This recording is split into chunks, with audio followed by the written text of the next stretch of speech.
Jangan buang waktu dengan mengeluh atau bosan. Kalau Anda memang ingin, buktikan dengan tindakan. Begitu kata Deddy Mulyana. Halo teman-teman semua, hari ini hari Minggu. Semoga kita diberikan semangat minggu yang memberikan nafas kebahagiaan. Ngomong-ngomong, semuanya lagi bahagia gak nih? Atau ada yang lagi bosan di rumah? Iya mas, tiap hari udah berasa kayak akhir minggu. Di rumah seharian gak ngerti lagi mesti harus ngapain.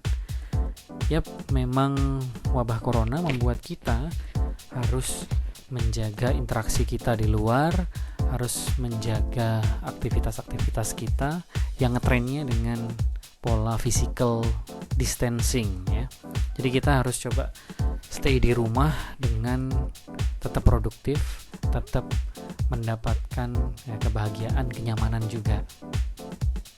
Dan semoga kita bisa berterima kasih sebenarnya dengan yang namanya rasa bosan.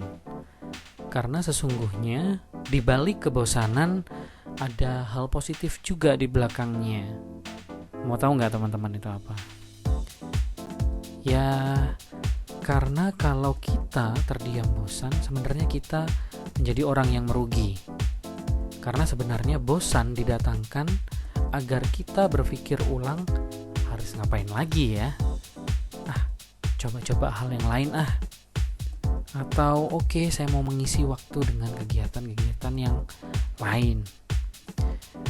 Kali ini kita akan coba bahas ya satu hal yang seringkali disebut sebagai sumber masalah. Bosan, dan bosan. Nah itu dia teman-teman, bosan. Coba kita ubah situasi saat ini dengan tindakan seperti kata Deddy Mulyana tadi. Tindakan yang dinamis, tindakan yang tidak terus-terusan dengan rutinitas yang sama. Memangnya apa saja sih yang membuat kita bisa merasa bosan? Kita juga perlu tahu nih apa saja. Kalau dari saya biasanya ngerasain bosan kalau kita ngerasa atau memang saat ini kondisinya sendirian. Karena kalau sendirian itu berasa gak ada orang yang bisa diajak ngobrol, gak ada orang yang bisa dilihat, terus ya berpikir jauh gitu ya, jauhnya ke arah-arah negatif, gabut aja pokoknya. Mungkin teman-teman ada yang merasa begitu juga ketika teman-teman sendirian, kemudian jadi bosan. Ada? Kalau misalkan ada, tuliskan di kolom komen ya. Kemudian yang kedua, ngerasa gak ada perubahan, stagnan, gitu-gitu aja. Kerasa sih kalau misalkan kita harus melakukan hal yang sama, itu pasti akan bosan ya. Sama dengan makan, bahkan makan katakanlah makan yang enak-enak juga gitu. Makan enak terus tapi dengan menu yang sama, lama-lama memang akan bosan. Makanya kita diminta untuk coba makan dengan menu-menu yang variatif gitu kan. Stagnan biasanya, itu penyebab rasa bosan juga. Kemudian yang ketiga, vakum. Biasanya ada kegiatan rutin atau sosialisasi rutin, kali ini nggak ada. Jadi kayak shock gitu ya, shock. Tiba-tiba yang banyak agenda, banyak kegiatan, sekarang kita di shutdown kegiatannya, dibatasi kegiatannya, jadi kembali ini bingung mau ngapain gitu kan. Kemudian yang keempat, mungkin karena tempat yang sempit, kurang bersih, kemudian gelap, nggak ada pemandangan, kurang oksigen, itu juga mempengaruhi kenapa kita bosan. Dari keempat tadi, coba kita cari caranya, gimana caranya agar kita keluar dari zona itu. Jadi bosan mencambuk kita dengan sengaja sebenarnya, karena satu tujuan. Kita diminta untuk bergerak, berinovasi, menemukan hal-hal bermakna lainnya dari diri kita.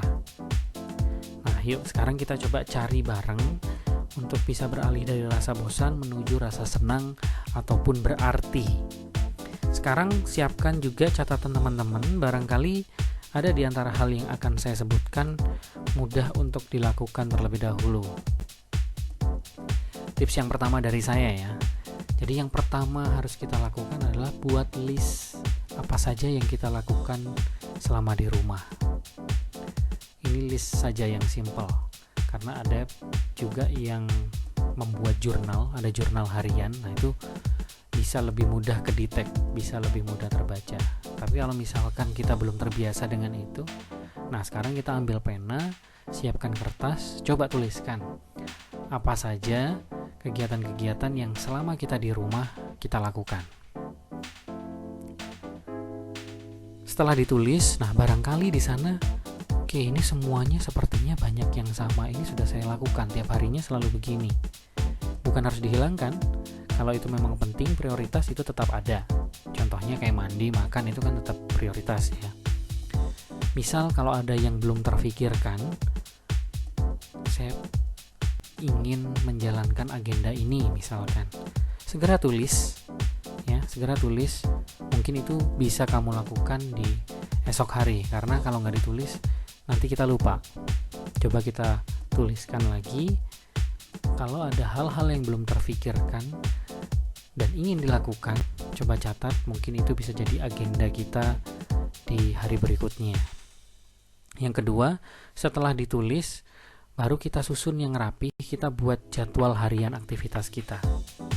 Wih, ngapain ya kita bikin jadwal aktivitas kita? Kerasa nggak teman-teman? Kalau biasanya kita itu rutinitasnya sudah disiapkan oleh lembaga. Kalau misalkan yang masih sekolah, bisa di sekolahnya atau kampusnya. Kalau yang bekerja, ya di kantornya sudah disiapkan. Oke, ini jadwal-jadwal kegiatan-kegiatan yang harus kita lakukan sesuai dengan SOP, sesuai dengan job desk-nya. Kalau sudah kembali ke rumah, kita kan kayak nggak ada yang ngatur. Otomatis kita harus mengatur diri kita sendiri. Nah, caranya dengan menuliskannya, kemudian kita susun rapi dengan buat jadwal hariannya. Yang ketiga, coba bangun suasana baru selagi di rumah, daripada diam aja. Sekaligus kita bisa membersihkan rumah kita, menata lagi posisi-posisi, misalkan beberapa barang yang sering kita pandang, kita coba ubah posisinya agar ya itu muncul rasa baru. Kalau misalkan yang di kosan atau di apartemennya sama, ubah posisi kasurnya, mungkin ubah komposisi beberapa item barang yang ada di meja kerja atau meja yang ada di ruang tamu, di dapur. Nah, silahkan, nanti itu bisa menghadirkan suasana baru. Kemudian mungkin kalau kamu lagi bosen, kamu juga bisa menumbuhkan rasa eksis kamu dengan coba bikin YouTube atau IG Live atau Facebook Live. Itu juga bisa. Itu jadi alternatif yang keempat ya dari saya. Boleh teman-teman bikin YouTube Live, IG Live ataupun YouTube untuk sharing di sana. Karena dengan sharing menandakan bahwa kita ada, kita eksis, dan juga memberikan manfaat dengan berbagi tadi. Bisa dicoba. Kemudian yang kelima, kalau tadi bersih-bersih tempat tinggal kita, sekarang bersih-bersih di sosial media kita.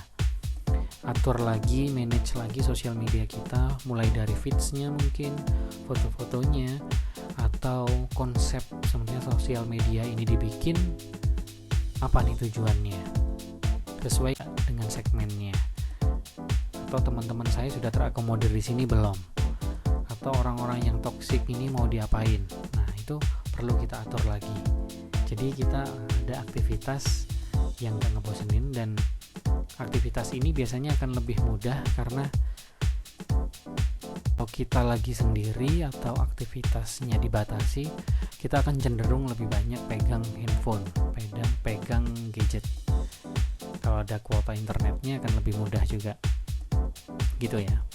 Kemudian coba yang keenam, mainkan atau kerjakan hobi-hobi teman-teman. Biasanya kalau di aktivitas rutin, untuk menyalurkan hobi kita, waktunya cuma sedikit. Sekarang selagi kita diberikan waktu yang longgar, nah kita coba salurkan hobi tadi lebih banyak porsinya. Bisa dikerjakan, atau menemukan hobi yang baru. Bisa juga. Kemudian yang 7, saya pecinta hewan, saya senang banget sama yang namanya kucing, saya suka ikan, walaupun sekarang lagi nggak ada ya, cuman saya terbiasa dari kecil ada itu tuh, ada hewan peliharaan. Untuk kamu yang mungkin kepikiran pernah ingin punya hewan peliharaan, bisa dilakukan sekarang, karena itu juga memberikan porsi untuk kita, kayak waktunya dibiarkan dengan merawat hewan, misalkan hewan yang tentu kita sukai. Yang ke-8, buat proposal kehidupan kita di masa depan. Jadi selagi ada waktu yang benar-benar luang, kita rancang kira ke depan saya ingin menargetkan apa, target capaian saya kapan akan saya dapatkan, kemudian usaha-usaha apa saja yang akan saya lakukan untuk mencapai target saya di masa depan nanti. Masa depan bukan harus yang terlalu jauh, bahkan besok itu juga masa depan, apa yang akan saya lakukan masa depan gitu. Jadi kurang lebih ada 8 tadi yang bisa saya share bareng teman-teman.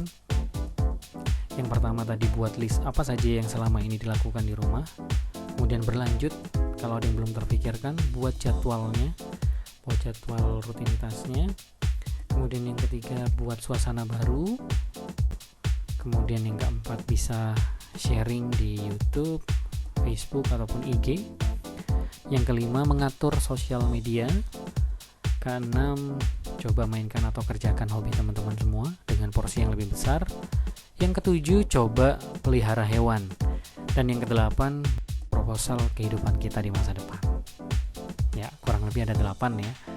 Nanti teman-teman juga bisa share di kolom komentar mana yang cocok yang bisa dilakukan untuk menghilangkan rasa bosan tadi. Atau juga bisa share di kolom komentar apa yang ingin kita bahas selanjutnya. Itu saya mohon bantuannya juga untuk support channel ini dengan subscribe, karena subscribe gratis ya. Kemudian like, juga komen, dan share juga. Mungkin ini bisa bermanfaat untuk orang-orang di sekitar kita juga. Baik teman-teman, semoga bermanfaat. Terima kasih.